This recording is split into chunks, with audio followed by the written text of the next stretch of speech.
Kuman take China, rewe ka China and Winnie, Cheroken midi yon nyal, Rokadamo, Jen charge a longer capturing, and Tama Janial Jelanial, Caparacanial. Rokadamo, Gagajan will be pen Wimon, Kajan Shanga Walla, Saturday, Can Sunday. A quick quasan down and repenting. Chala the Longano, Gajo, Derefen, Africa, Cake New Zealand.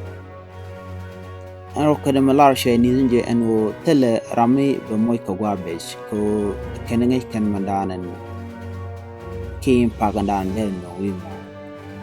A child a USA and Chica Rokadam or Chica never bear Nial Ko Teleka plan Kaquide.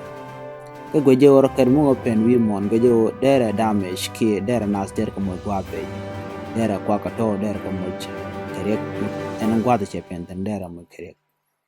And them quiet could you pen one and yet. Child advocate Twitter, Kaka Facebook, and 81 and Rockadamo Gender Pen, Kafuka. The Wheaton Conway there penten, there are Somalia, Eritrea, Ethiopia, Kenya. A cool one.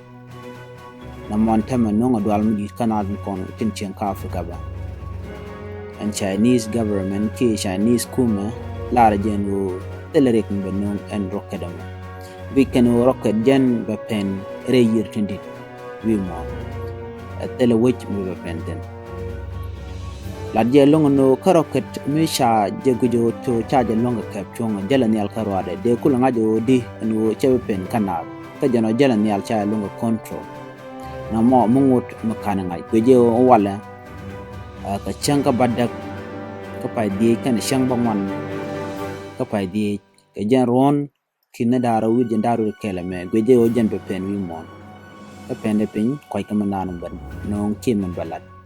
Kujamo Chow to a widow to Shunga, Chara Dearba. Go and government, Ki Kumala Kumishena, Mutemoto. But you take a water win wonder, dear. A Jandan to Antama.